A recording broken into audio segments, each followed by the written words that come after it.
Hey everyone, I'm back with another time-saving tip using Adobe Lightroom.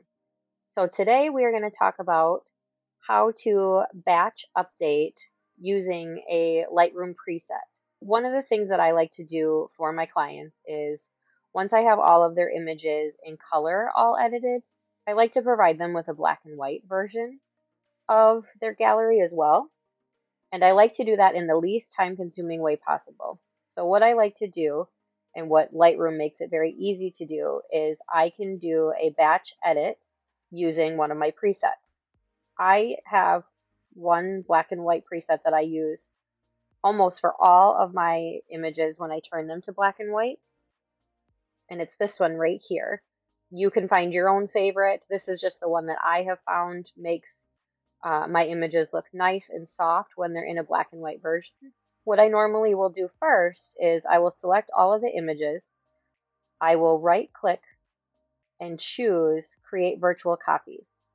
So that will create an entire virtual copy of every image that I have selected, but they're not in black and white. One way that I can go and change them to black and white is I can go and individually choose warm light, black and white, go to the next image, choose warm light again, and I can do it each image individually, one by one, changing all of them to black and white. But I don't have that kind of time. I need to be able to do it quicker and a lot more efficiently. So I'm going to show you how we can do this pretty much with just one click of a button. I'm going to take this black and white back off so I can show you exactly how to do it. Right now, we are in the develop mode. We are going to move into the library mode, and we're going to make sure that we are on the grid view so that we can see all of our images right here all in one. And what we're going to do to change just those virtual copies to black and white is we are going to come over here to this quick develop menu bar. And if you don't see it, you can sometimes, if you just want to click on this little arrow over here, it'll make it pop up for you. And we're going to go under this little feature right here called Saved Preset. Right now it's set to custom because we haven't chosen anything. So what I'm going to do, because I want to change them all to that warm light black and white, is I'm going to click on this drop down and I'm going to navigate to the preset that I want to use.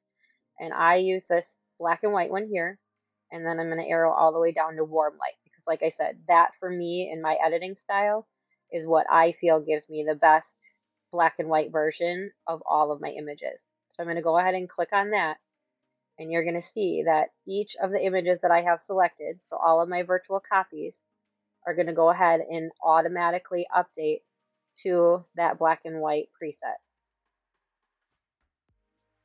Wasn't that easy? Super fast, super quick. And like I've said in all of my videos, saves so much time on editing day. Now, one thing that I do like to do just to double check, because I want to make sure I'm giving my clients the best image I can, I'll go back into the develop module and I'll just toggle through each of those images and make sure that it's exactly where I want it to be and that it's 100% consistent from one image to the next on how I want it. Some of these, the highlights might be just a touch too bright for me, so I can always bring that down a little bit. I can bring the exposure down a little, but that preset gets me where I want right in the beginning, and then I can go and fine tune if I need to from there. So look at how nice and soft her skin is. Really good black and white. If I wanted to adjust again the black to bring that a little bit deeper, I totally can to bring some more definition in. But getting me to that point of it all being in black and white to begin with is already a huge, huge time saver. Have you used the save presets before? Share in the comments what you've used yours for. Black and white is the main one that I typically use it for.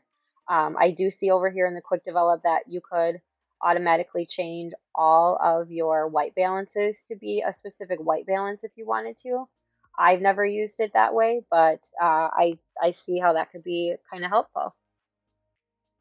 So that's it for today. Thank you for tuning in. And again, I hope I have saved you so much time on editing day and that it helps you get the most consistent images you can in a really short amount of time. Please hit subscribe and tune in for the next video.